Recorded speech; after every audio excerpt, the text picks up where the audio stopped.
नमस्कार, आप देख रहे हैं सिटी पोस्ट लाइव और मैं हूं आपके साथ हर्षिता प्रताप सिंह।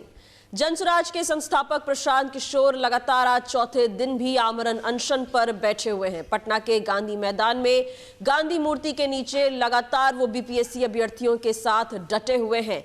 लेकिन बिहार में इस वक्त कड़ाके की ठंड पड़ रही है और इस ठंड में प्रशांत किशोर के अनशन के बाद डॉक्टर लगातार उनके स्वास्थ्य को लेकर अपडेट दे रहे हैं और उन्होंने बताया है कि प्रशांत किशोर को डिहाइड्रेशन हो सकता है। ऐसे में डॉक्टरों की सलाह है, प्रशांत किशोर अनशन पर हैं तो कम से कम उन्हें दवाई लेनी चाहिए, लगातार पानी पीना चाहिए। लेकिन दवाई लेने से प्रशांत किशोर ने इनकार किया है, क्योंकि अगर वो ऐसा करते हैं तो उनका जो आमरण अनशन है वो भंग हो जाएगा। साथ ही साथ डॉक्टरों का यह भी कहना है कि बाहर खुले में इस ठंड में सोना उनके स्वास्थ्य के लिए हानिकारक साबित हो सकता है। ऐसे में सवाल ये उठ रहा है कि क्या प्रशांत किशोर का अनशन आज भंग कराया जा सकता है प्रशासन की ओर से, सरकार की ओर से, क्योंकि अब चिंता उनके स्वास्थ्य को लेकर बढ़ सकती है। तमाम बातों पर चर्चा करने के लिए हमारे साथ वरिष्ठ पत्रकार दीपक शर्मा जी मौजूद हैं। दीपक जी, एक और डॉक्टरों का कहना है कि प्रशांत किशोर को दवाई लेनी चाहिए, उन्हें ठंड में बाहर नहीं सोना चाहिए क्योंकि उन्हें डिहाइड्रेशन की समस्या हो सकती है, स्वास्थ्य के लिए बेहद हानिकारक है। लेकिन प्रशांत किशोर ने मना कर दिया है दवाई लेने से। ऐसे में क्या प्रशासन आज कोई ठोस कदम उठा सकती है? डॉक्टरों ने हर्षिता साफ साफ बता दिया है प्रशांत किशोर को। डॉक्टरों की टीम ने जांच की और जांच के बाद, मेडिकल जांच के बाद प्रशांत किशोर को डॉक्टरों ने बता दिया है कि आपकी जान को खतरा हो सकता है। पहले ब्रोंकाइटिस चेस्ट में, अब जो है डिहाइड्रेशन हो रहा है। इतनी ठंड है, इतनी ठंड में हम लोग इतने सारे कपड़े पहनकर यहाँ बैठे हैं और कोई व्यक्ति अगर खुले में बिना खाए बैठेगा तो निश्चित रूप से स्वास्थ्य संबंधी समस्या होगी और जान पर बन सकती है। अब ऐसी स्थिति में वहाँ डॉक्टरों ने अपना फ़र्ज़ निभा दिया। डॉक्टरों ने बता दिया उनको कि आपकी जान को खतरा हो सकता है। लेकिन प्रशांत किशोर हैं कि अड़े हुए हैं, वे मान ही नहीं रहे हैं। उन पर धुन सवार है कि जब तक अभ्यर्थियों को, छात्रों को, छात्राओं को न्याय नहीं दिलाएंगे तब तक आमरण अनशन नहीं तोड़ेंगे। अब दिक्कत यह है कि बीपीएससी री एग्ज़ाम जो बापू केंद्र परीक्षा केंद्र पर था, उसका री एग्ज़ाम कल हो चुका। लगभग 6-7 हज़ार स्टूडेंट्स ने, 6,000 स्टूडेंट्स ने परीक्षा लिख दी। अब सरकार अगर री एग्ज़ाम कराती है तो सरकार क्या कहेगी कि इन 6,000 स्टूडेंट्स को, इन 6,000 कैंडिडेट्स को कि आप फिर से परीक्षा लिखें। मतलब एक बार उन लोगों ने परीक्षा लिखी, परीक्षा रद्द हुई, री एग्ज़ाम कल हुआ। अब अगर फिर से री एग्ज़ाम होगा मतलब वो 3 बार एग्ज़ाम लिखेंगे वो 6,000 स्टूडेंट्स। तो ऐसे में सरकार के लिए भी अब दोबारा परीक्षा कराना बहुत मुश्किल हो जाएगा, क्योंकि कल परीक्षा री एग्ज़ाम हज़ारों विद्यार्थियों का, हज़ारों स्टूडेंट्स का हो चुका है। प्रशांत किशोर टस से मस होने के लिए तैयार नहीं है, डॉक्टरों की बात नहीं मान रहे हैं, दवाइयाँ नहीं ले रहे हैं। अब हालत यह हो रही है कि डॉक्टर भी ये कह रहे हैं कि अगर यह जारी रहा तो उनकी जान को खतरा हो सकता है। जैसा आपने बताया कि डॉक्टरों ने बता दिया है कि उनकी जान को खतरा हो सकता है। ऐसे में कहीं ना कहीं प्रशांत किशोर भी ये अनुमान लगा रहे होंगे कि प्रशासन कोई ठोस कदम अब उठा सकती है। इन सब के बीच प्रशांत किशोर ने आज एक बड़ा ऐलान किया है, वो हम पहले दर्शकों को सुनवा देते हैं। रिपीट कर देता हूं, 51 सदस्यीय युवा सत्याग्रह समिति यहां से आगे बढ़ाएगी और इस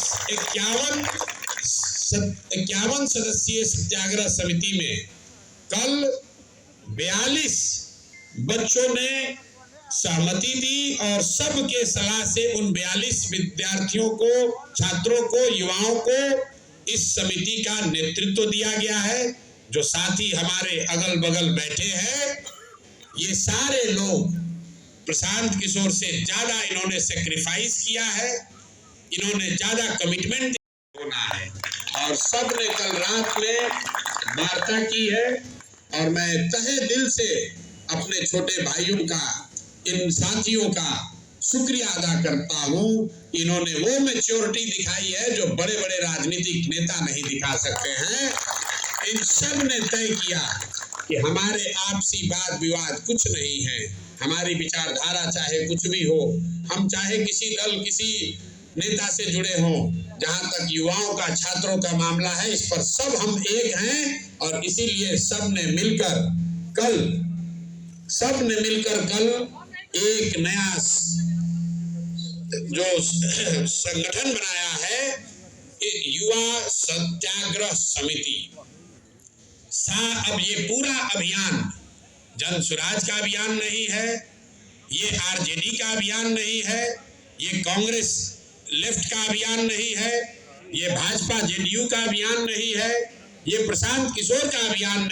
प्रशांत किशोर ये जो ऐलान करते नजर आ रहे हैं, इससे कहीं ना कहीं ये समझ आ रहा है कि उन्हें इस बात का अंदेशा है कि आज प्रशासन उन्हें वहां से हटाने की कोशिश कर सकती है। हाँ, ऐसी खबर आ रही है कि आज प्रशासन उठा सकता है उनको वहाँ से, क्योंकि प्रशासन भी देखिए नहीं चाहेगा। प्रशांत किशोर एक बहुत बड़े चेहरे हैं भारत के, उनकी लोकप्रियता या उनकी पहचान सिर्फ बिहार तक सीमित नहीं है।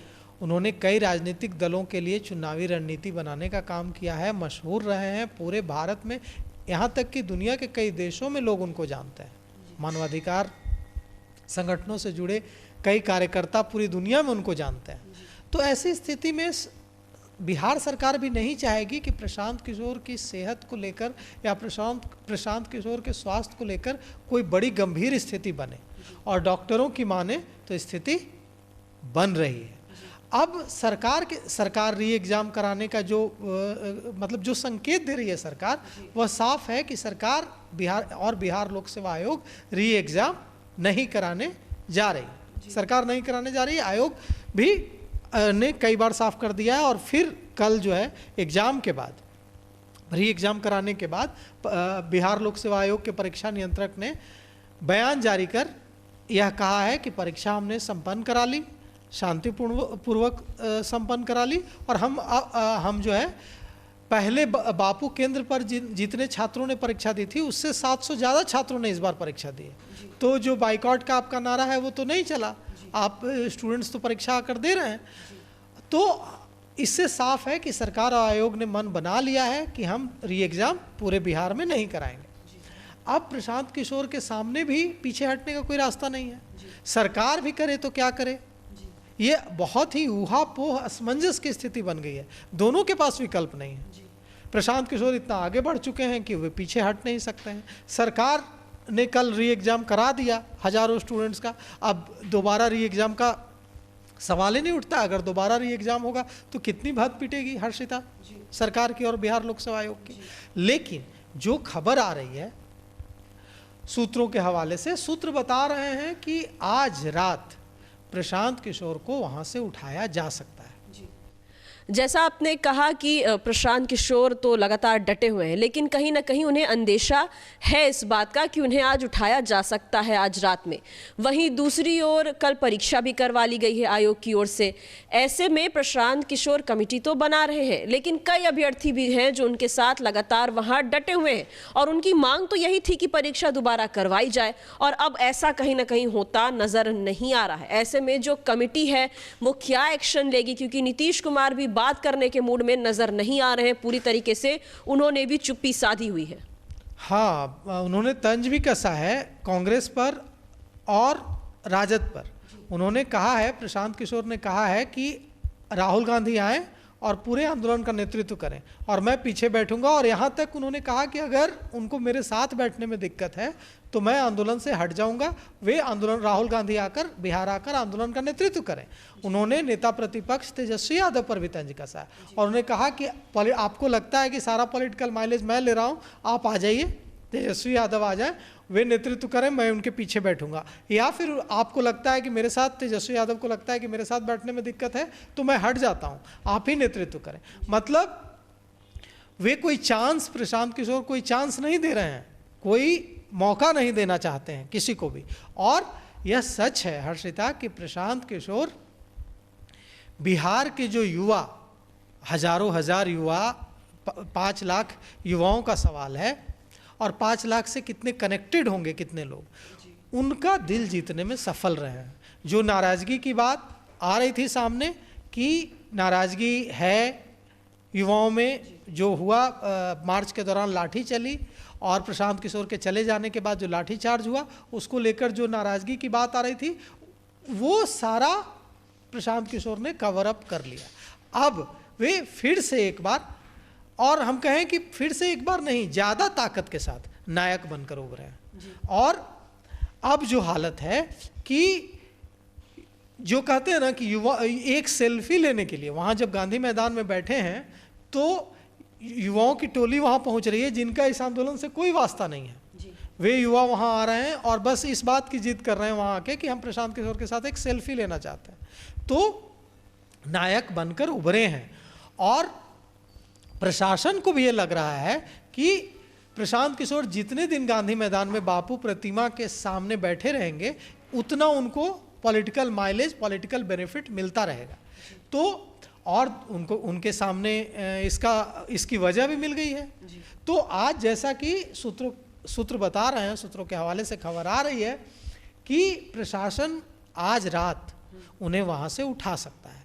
हो सकता है कि पुलिस जाए, प्रशासन की टीम वहाँ जाए और उनको बलपूर्वक वहाँ से उठाया जाए और अस्पताल ले जाकर भर्ती कराया जाए, यह कहते हुए कि उनकी सेहत बिगड़ रही थी और हम किसी भी व्यक्ति की जान पर बनने नहीं दे सकते, इसलिए हमें उनको वहाँ से गिरफ्तार करके अस्पताल में भर्ती कराया गया। उसके बाद अब देखना यह है कि जब पुलिस उनको ले जाकर अस्पताल में भर्ती कराती है और पाइप के ज़रिए उनको भोजन दिया जाता है तो क्या फिर प्रशांत किशोर का रुख होता है? क्या प्रशांत किशोर वहाँ भी आमरण अनशन जारी रखते हैं? क्योंकि अगर आमरण अनशन का यह नियम है कि अगर पाइप के जरिए आपको दिया जा रहा है भोजन और तो भी आपका आमरण अनशन जारी है। ऐसा नहीं है कि पुलिस अगर पाइप के जरिए आपको भोजन दे रही है तो आपका आमरण अनशन टूट गया। अगर आप वैसे ही 20 दिन तक पड़े हैं मतलब आप 20 दिन तक आमरण अनशन पर बैठे हैं, पर आमरण अनशन आपका जारी है। और अगर पुलिस आपको छोड़ती है फिर आप आकर बैठ गए मतलब आपका आमरण अनशन 1 महीने जारी है। तो अब अगर प्रशांत किशोर लगातार इसे जारी रखते हैं और कई दिनों तक जारी रखने में सफल हो पाते हैं तो बड़ा राजनीतिक बेनिफिट तो उनको मिलेगा। चलिए, प्रशांत किशोर को कहीं ना कहीं अभी अंदेशा हो गया है कि प्रशासन उन्हें वहां से उठाने की कोशिश कर सकती है। उनका आमरण अनशन जो है वो जारी रहे, जो धरने पर बैठे हैं अभ्यर्थी उनकी लड़ाई जारी रहे, उसके लिए कमेटी का भी गठन किया है उन्होंने, क्योंकि कहीं ना कहीं वो जानते हैं कि केवल प्रशांत किशोर अकेले अब इस अनशन को, आमरण अनशन को, धरने को आगे नहीं बढ़ा सकते हैं और लोगों की ज़रूरत पड़ेगी, क्योंकि प्रशासन आज कोई ठोस कदम उठा सकती है। लेकिन इन सब के बीच मुख्यमंत्री नीतीश कुमार चुप हैं, कोई जवाब नहीं दे रहे हैं। प्रशांत किशोर लगातार कहते हैं कि अगर अभ्यर्थियों से वो मुलाकात करते हैं प्रदर्शन खत्म कर दिया जाएगा। दूसरी ओर विपक्ष पर भी निशाना साध रहे हैं। राहुल गांधी तेजस्वी यादव को बुला रहे हैं, लगातार कह रहे हैं कि वो आगे बैठ जाए, मैं उनके पीछे इस धरने में, इस अनशन पर बैठने को तैयार हूं।